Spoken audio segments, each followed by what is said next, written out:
दोस्तों, computer academy के सहयोगी चैनल द गुरु एकेडमी पर आप सभी लोगों का स्वागत है। आशा करते हैं कि आप सभी लोग अच्छे होंगे। अभी यूपीएचएससी की डेट तो नहीं आई है परीक्षा की, लेकिन यह उम्मीद किया जा रहा है कि परीक्षा भी आप लोगों के लगभग फरवरी मार्च तक हो ही जाना है। तो यूपीएचएससी में जो प्रथम प्रश्न पत्र का बैच चल रहा था, उसमें कुछ यूनिट जैसे टीचिंग एप्टीट्यूड हो गया, रिसर्च एप्टीट्यूड हो गया है, और उसमें आपने देखा जो संप्रेषण वाला पोर्शन था वो हो गया है, भारतीय संविधान आपका हो गया है, अर्थव्यवस्था भी देखिए बहुत जल्दी हो जाएगा। तो इस तरीके से जो टॉपिक उसमें लगे थे, उसमें एक पर्यावरण की यूनिट जो थी उसको मैंने अलग से ही दे दिया। बाकी यह है कि हाँ, कंप्लीट तो नहीं हो पाया है, कुछ समस्या भी आ गई थी, तो मैंने सोचा हमारे कैंडिडेट का कहीं कोई नुकसान ना हो, इसलिए अब आज से प्रतिदिन उन लोगों को टेस्ट सीरीज उपलब्ध कराना शुरू कर दिया गया है। जब तक परीक्षा नहीं हो जाती है तब तक आप लोगों को प्रथम प्रश्न पत्र का टेस्ट सीरीज मिलता रहेगा। जो भी नए लोग टेस्ट सीरीज चाहते हैं वो भी जुड़ सकते हैं, इस नंबर पर संपर्क कर सकते हैं। तो चलिए आज की इस टेस्ट सीरीज को देखते हैं। प्रतिदिन 30 प्रश्न आप लोगों को टेस्ट सीरीज के रूप में मिलेगा। प्रश्नों को देखिए और किस तरीके से प्रश्न है, इसमें से कितने प्रश्न आपको आते हैं, अपनी प्रतिक्रिया ज़रूर व्यक्त कीजिएगा। और अगर चैनल पर नए हैं तो चैनल को ज़रूर सब्सक्राइब कर लीजिएगा। भारत में जैव विविधता की दृष्टि से सबसे संपन्न क्षेत्र कौन सा है? आपका उत्तर हो जाएगा पश्चिमी घाट।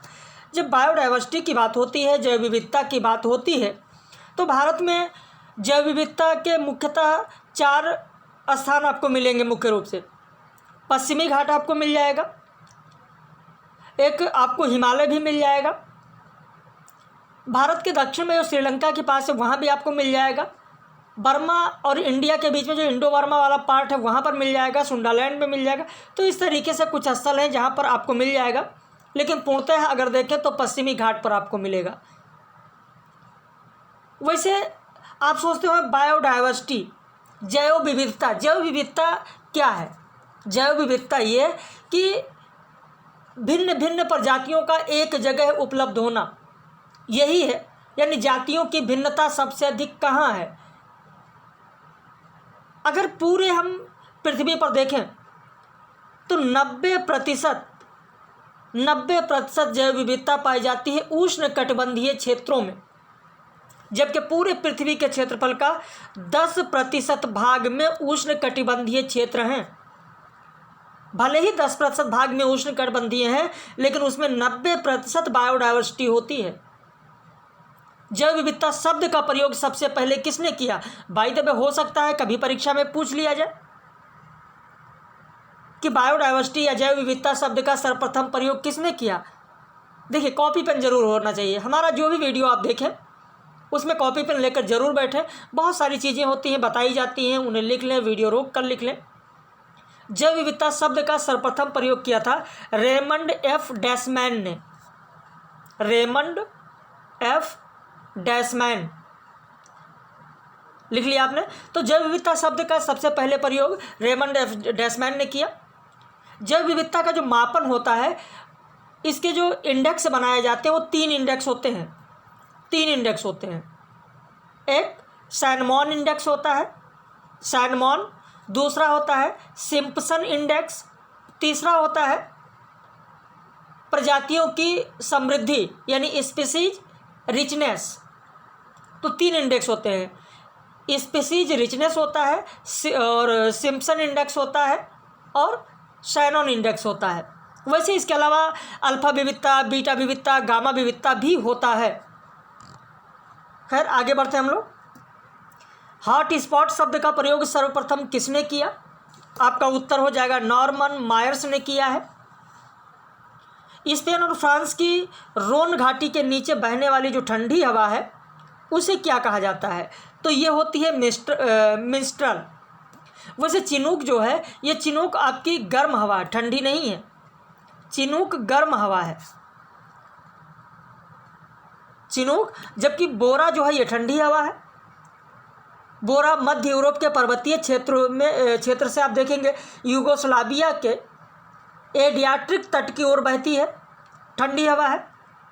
ब्लिजार्ड मुख्यतः एक ध्रुवीय पवन है।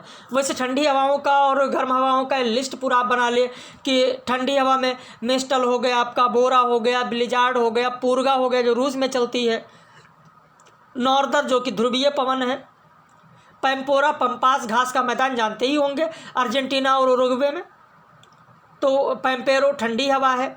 या बिलीबिली हवाएं कहाँ चलती हैं? बिलीबिली ठंडी हवा जो कि ऑस्ट्रेलिया में चलती है। ऐसे गर्म हवाओं का बना लें चिनूक। चिनूक गर्म हवा अमेरिका और कनाडा में जो रॉकी पर्वत है उसी के सहारे, रॉकी पर्वत के पूर्वी ढाल के सहारे बहती है। वैसे चिनूक का अर्थ होता है, हो सकता है बहुत लोगों को ना पता हो, चिनूक का अर्थ होता है हिमभक्षी। चिनूक का अर्थ बाय द वे कभी अगर पूछ लिया जाए तो चिनूक का अर्थ होता है हिमभक्षी। बाकी आल्पस पर्वत के दक्षिणी किनारे नीचे नीचे की ओर फौन हवा बहती है, वो भी गर्म होती है। और हमारे भारत में तो लू कहते हैं गर्म हवा को, पाकिस्तान में भी लू कहते हैं। पश्चिम अफ्रीका के सहारा में हरमट्टन हवा चलती है, दक्षिण अफ्रीका में बर्ग गर्म हवा चलती है। काराबुरान हवा मध्य एशिया के तटीय बेसिन में बहती है। वैसे रक्त वर्षा किस हवा को, किस गर्म हवा को रक्त वर्षा कहा जाता है? शायद ये भी एक बार पूछा गया है। रक्त वर्षा जो सिराको गर्म हवा है, सहारा मरुस्थल से इटली में जो बहती है, जहाँ लाल बालू को उड़ा कर लेके जाती है और लाल बालू की परत एकदम बहती जाती है, बैठती जाती है, उसी को कहते हैं रक्त वर्षा। रक्त वर्षा सिराको हवा को कहते हैं।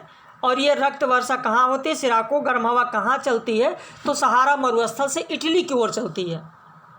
वैसे सिराको को अलग अलग जगहों पर अलग अलग नाम से जाना जाता है, क्योंकि सहारा मरुस्थल चलती है तो केवल इटली में ही नहीं, इधर मिस्र है, लीबिया है, ट्यूनीसिया है, स्पेन है, सब में जाती है। तो सिराको को जैसे मिस्र में खमसिन हवा कहते हैं, लीबिया में गिबली कहते हैं, ट्यूनीसिया में चिली हवा कहते हैं, स्पेन में लेवेज कहते हैं। तो इस तरीके से अलग अलग स्थानों पर अलग अलग नाम से जाना जाता है। निम्न में से असत्य विकल्प कौन सा है, गलत कौन सा है? पूंजीवाद का समर्थन करने वाले जो देश हैं उन्हें प्रथम विश्व कहा जाता है, सही है। साम्यवाद का समर्थन करने वाले देशों को द्वितीय विश्व कहा जाता है। ऐसे देश जो पूंजीवाद और साम्यवाद का समर्थन करते हैं तृतीय विश्व कहा जाता है, गलत। तृतीय विश्व किसे कहा जाता है? तृतीय विश्व उन्हें कहा जाता है जो किसी भी प्रकार के किसी भी मत का समर्थन नहीं करते हैं, चाहे वो पूंजीवाद हो, साम्यवाद हो, कोई भी मत हो, किसी का समर्थन नहीं करते हैं, वो कहलाते हैं तृतीय विश्व। ये विकसित देश हैं, जबकि न्यूनतम विकसित देश चतुर्थ विश्व कहलाते हैं। तो यहाँ पर असत्य विकल्प कौन सा है, गलत कौन सा है? तो आपका उत्तर हो जाएगा सी, गलत है। बात समझ में आ रही है? निम्न में से असत्य विकल्प कौन सा है? सर्वप्रथम W.G. रॉनसन ने जैव विविधता शब्द का प्रयोग किया। W.G. रोशन ने जैव विविधता बायोडाइवर्सिटी शब्द का प्रयोग किया। 29 दिसंबर 1993 से जैव विविधता अभिसमय प्रभावी हुआ। संयुक्त राष्ट्र संघ द्वारा 22 मई को जैव विविधता दिवस मनाया गया। 1995 से 22 मई को जैव विविधता दिवस मनाया जाता है। इससे पहले 29 दिसंबर को मनाया जाता था। अब यहाँ पर इनमें से कौन सा आपका गलत है? एक बार आपको पुनः बता दें, यहाँ पर ध्यान रखिएगा। जैव विविधता शब्द का सबसे पहले प्रयोग की जब बात आती है तो इसमें 3 लोगों का समूह है। 3 लोगों में रेमंड एफ जैसमैन है, W.C. वर्ग है, W.G. रॉनसन है। तो इन तीनों में से कोई नाम दिया जा सकता है। तो यहाँ पर आपका जो पहला दिया गया वो सही है। 29 दिसंबर 1993 से जैव विविधता अभिसमय प्रभावी हुआ, ये भी सही है। संयुक्त राष्ट्र संघ द्वारा 22 मई को जैव विविधता दिवस मनाया जाता है, ये भी सही है। लेकिन 1995 से 22 मई को जैव विविधता दिवस मनाया जाता है, इससे पहले 29 दिसंबर को मनाया जाता था। आपका उत्तर इसमें से डी गलत है, असत्य डी होगा, क्योंकि 1995 से नहीं बल्कि 2000 से, 2000 ईस्वी से ओलेरीकल्चर किस प्रकार की खेती को कहा जाता है, ये भी खूब प्रश्न पूछा जाता है। ओलेरीकल्चर, जब ओलेरीकल्चर की बात आती है तो इसमें बहुत सारे कल्चर होते हैं। वैसे यहाँ पर आपका उत्तर हो जाएगा सब्जी की खेती। जो सब्जी की खेती है ये हमारी ओलेरीकल्चर है। हॉर्टिकल्चर फल फूल सब्जियों का, फ्लोरिकल्चर फूलों का, सिल्वीकल्चर इमारती लकड़ी का कई बार पूछा गया है, सेरीकल्चर रेशम का, एपीकल्चर मधुमक्खी का, पिसीकल्चर मछली पालन, मोरीकल्चर शहतूत की खेती, विटीकल्चर अंगूर की खेती। तो पिसीकल्चर तो आपको पता है, अंगूर की खेती आपको पता हो गया। बड़ी बड़ी जो इमारती लकड़ी हैं, वृक्षों की जो खेती है, इमारती लकड़ी की खेती है, वो सिल्वीकल्चर। विटीकल्चर अंगूर की खेती है। एवीकल्चर पक्षियों का पालन है। मोनोकल्चर जो होता है, मोनोकल्चर कहा जाता है कि जिसे सॉलिड प्लांटिंग कहते हैं, कि किसी स्थान पर एक सीजन में एक ही फसल उगाना, वो है मोनोकल्चर। एक होता है पर्माकल्चर, जिसको कहते हैं सस्टेनेबल एग्रीकल्चर। ऐसे आर्बोरिकल्चर होता है, साग सब्जियों की साग झाड़ियों की खेती। तो ऐसे प्रश्न जरूर पूछे जाते हैं। पर्यावरण प्रदूषण के तहत कौन कौन आता है, तो आपका उत्तर हो जाएगा डी, वायु प्रदूषण, ध्वनि प्रदूषण और जल प्रदूषण। भारत का वन्यजीव संस्थान कहाँ अवस्थित है, आपका उत्तर हो जाएगा उत्तराखंड में है। वर्ष 2018 में प्रारंभ की गई वन धन विकास योजना किस राज्य को आदर्श राज्य घोषित किया गया है इसमें, तो मणिपुर को। उत्तर हो जाएगा आपका 9 का बी, मणिपुर। अगला प्रश्न है, चंद्रयान 3 को हरिकोटा से चंद्रमा के लिए कब भेजा गया। बहुत ही महत्वपूर्ण प्रश्न, खूब लोगों ने लाइव देखा, लेकिन देखते हैं कितने लोगों को याद है। आज टेस्ट सीरीज में भी मैंने दिया 14 जुलाई 2023। सबके लिए शिक्षा पर विश्व सम्मेलन 1990 में किस स्थान पर हुआ है, उत्तर हो जाएगा थाईलैंड। इंटरनेट प्रोटोकॉल यानी आईपी के द्वारा डेटा के आदान प्रदान को सम्मिलित रूप से क्या कहते हैं, तो नियमों का समूह कहते हैं। निम्न में से आउटपुट डिवाइस कौन सा नहीं है। देखिए, इनपुट और आउटपुट तो खूब पूछा गया है परीक्षाओं में। जो स्कैनर होता है वो इनपुट होता है, आउटपुट नहीं। इनपुट डिवाइस होता है स्कैनर। बाकी ब्लू रे डिस्क जो होती है, प्लांटर जो होता है, VDU जो होता है, ये सब आउटपुट डिवाइस होते हैं। निम्न में से असत्य विकल्प कौन सा है, गलत कौन सा होगा। डिजिटल सिस्टम की सबसे छोटी इकाई बिट कहलाती है। 8 बिट बराबर 1 बाइट होता है। 1024 किलोबाइट का 1 मेगाबाइट होता है। ब्लू रे डिस्क की भंडारण क्षमता 25 GB या 50 GB। 25 GB 1 लेयर होती है और 50 GB 2 लेयर होती है। GPU means gross processing unit होता है, यही हमारा गलत है। ग्राफिक्स प्रोसेसिंग यूनिट होता है, ग्रॉस नहीं होता है। ग्राफिक्स कहीं पर लिखना चाहे तो लिख लें, ग्राफिक्स प्रोसेसिंग यूनिट। भारत में अब तक कितनी बार वित्तीय आपात लागू किया गया, घोषित किया गया है, 0। एक बार भी वित्तीय आपात घोषित नहीं किया गया है। कर्क रेखा भारत के कितने राज्यों से गुजरती है, 8। वो 8 कौन कौन से हैं, कभी कभी पूछा जाता है। सबसे पहले आप पश्चिम से शुरू करिए। राजस्थान भाई, सबसे पहले आप पश्चिम से अगर शुरू करेंगे, ऐसे आप देखेंगे ऐसे, तो यहाँ पर राजस्थान से शुरू होता ऐसे, यानी सबसे पहले आपका गुजरात होगा। गुजरात के बाद में फिर राजस्थान में भी पड़ेगा। राजस्थान के बाद में फिर यहाँ मध्य प्रदेश में, मध्य प्रदेश के बाद छत्तीसगढ़ में, आगे झारखंड में, फिर यहाँ आ जाइए पश्चिम बंगाल में, और इधर आपका त्रिपुरा और मिजोरम में। तो इस तरीके से 8 हैं, गुजरात, राजस्थान, मध्य प्रदेश, छत्तीसगढ़, झारखंड, पश्चिम बंगाल, त्रिपुरा और मिजोरम। निम्न में से कौन सा संस्थान दिल्ली में है जिसकी स्थापना 5 जून 1980 को हुआ है। यहाँ पर आपका उत्तर हो जाएगा D, Indian institute of ecology and environment. निम्न में से कौन सा राज्य आर्थिक दृष्टि से सबसे ऊपर है लेकिन लिंगानुपात में सबसे कम है, तो आपका उत्तर हो जाएगा हरियाणा। पृथ्वी तल से ऊपर की ओर वायुमंडलीय परत का सही क्रम क्या होगा, तो सबसे नीचे होगा क्षोभ मंडल, फिर समताप मंडल, फिर आयन मंडल, फिर वायुमंडल। क्षोभ मंडल की ऊंचाई कितनी होगी, समताप मंडल की ऊंचाई कितनी होगी, आयन मंडल की कितनी होगी, वायु मंडल की कितनी होगी, ये संजय सर ने आपको पूरा समझाया था। क्षोभ मंडल में कौन सी घटनाएं होती हैं, समताप मंडल में कौन सी होती हैं, आयन मंडल में कौन सी होती हैं, वायु मंडल में कौन सी होती हैं, इन्हें क्या क्या कहा जाता है, और इन दोनों मंडलों के बीच में जो होता है उसे क्या कहा जाता है, ये सारी घटनाएँ आपको पढ़ाई गई, पूरा बताया था। भारत के किस प्रकार के बैंक विभेदित बैंक के रूप में जाने जाते हैं, तो आपका उत्तर हो जाएगा जो भुगतान बैंक है और लघु वित्त बैंक होते हैं, ये विभेदित बैंक के रूप में जाने जाते हैं। प्रवासी भारतीय केंद्र और विदेश सेवा संस्थान का नाम बदलकर किस पूर्व केंद्रीय मंत्री के नाम पर रखा गया, तो आपका उत्तर हो जाएगा बी, सुषमा स्वराज। किस देश ने 13 से 16 नवंबर 2023 तक एशिया व प्रशांत क्षेत्र के लिए विश्व पशु स्वास्थ्य संगठन क्षेत्रीय आयोग के 33वें सम्मेलन की मेजबानी की, तो भारत द्वारा किया गया।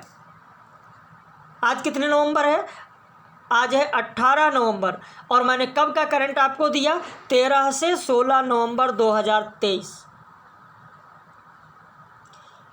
विश्व व्यापार संगठन की पहली महिला महानिदेशक नगोजी ओकोजी-इवेला कहाँ की निवासी थी, आपका उत्तर हो जाएगा नाइजीरिया की।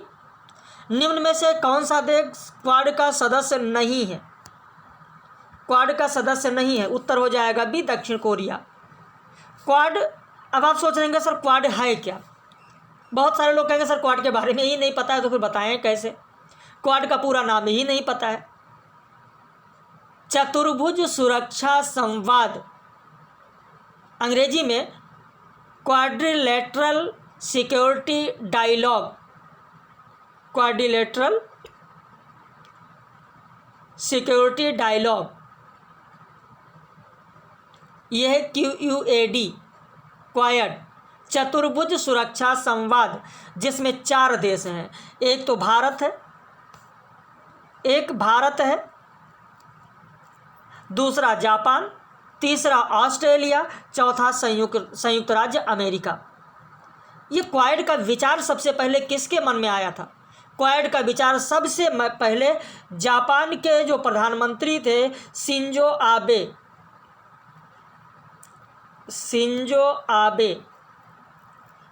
आबे के मन में सबसे पहले विचार आया। उन्होंने इसका पूरा विचार 2007 में प्रस्तुत किया सबके सामने, लेकिन क्वाड की स्थापना कब हुई, तो 2017 में। 2017 में क्वाड के तहत पहली वार्ता फिलीपींस के मनीला में हुई थी। ध्यान रखना, पहली बैठक अगर कभी पूछा जाए, पहली वार्ता पूछा जाए क्वाड का, तो फिलीपींस के मनीला में हुई थी। शिक्षण के कार्यों का वस्तुनिष्ठ मूल्यांकन होता है किसके द्वारा, तो FIACS के द्वारा। अब आप कहेंगे सर FIACS पता ही नहीं है इसके बारे में, इसका पूरा नाम क्या है, इसका पूरा नाम है फ्लैंडर्स, लिखना चाहें लिखे, फ्लैंडर्स इंटरैक्शन एनालिसिस, लिख लिया, Flanders interaction analysis category system. संकेतों की मदद से आंकड़ों में चित्रमय प्रस्तुति जो होती है, इस चित्रमय प्रस्तुति को क्या कहा जाता है, आपका उत्तर हो जाएगा बी, चित्र आरेख कहा जाता है। शिक्षण का सर्वोत्तम ढंग कौन सा है, आपका उत्तर हो जाएगा शिक्षण का सर्वोत्तम ढंग है निरूपण। शिक्षा पुनर्बलन का क्रम है, किसने कहा है, शिक्षण पुनर्बलन का क्रम है, किसने कहा है, उत्तर हो जाएगा स्किनर ने कहा है, स्किनर के द्वारा कहा गया है। अब इसके बाद में प्रश्न संख्या 29 है कि लिखने से संबंधित विकार को क्या कहा जाता है। लिखने से संबंधित जो विकार होते हैं उन्हें क्या कहा जाता है, तो डिसग्राफिया कहा जाता है। लिखने से संबंधित विचार डिसग्राफिया कहा जाता है। अब आप सोचेंगे सर इसमें डिसलेक्सिया लिखा है, ये किसके लिए है, तो पढ़ने की अक्षमता जो होती है वो डिसलेक्सिया कहलाती है। पढ़ने की अक्षमता लिख लीजिए, पढ़ने की अक्षमता डिसलेक्सिया कहलाती है। डिसआर्थोग्राफिया डिसआर्थोग्राफिया की अगर बात करें तो वर्तनी संबंधी जो विकार होता है उसे कहा जाता है डिसआर्थोग्राफिया, वर्तनी संबंधी विकार, लिख लिया। और डिस्फेसिया की अगर बात करें इसके बारे में तो इसको लिखना चाहे लिख ले, मौखिक रूप से सीखने की अक्षमता, मौखिक रूप से सीखने की अक्षमता डिस्फेसिया कहलाती है। समझ में आ गया। भारत का पहला ओपन यूनिवर्सिटी कहाँ है, खुला विश्वविद्यालय कहाँ है, तो तेलंगाना में।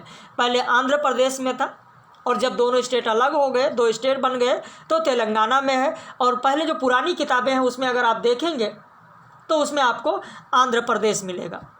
तो यहाँ पर आपका उत्तर होगा ए, तेलंगाना। तो प्रश्न कैसे लगे अपनी प्रतिक्रिया जरूर व्यक्त कीजिएगा। चैनल पर अगर नए हैं तो चैनल को जरूर सब्सक्राइब कर लीजिए। और अगर आप भी यूपीएससी के लिए जुड़ना चाहते हैं, टेस्ट सीरीज आपको चाहिए, तो आप यहाँ पर संपर्क कर सकते हैं।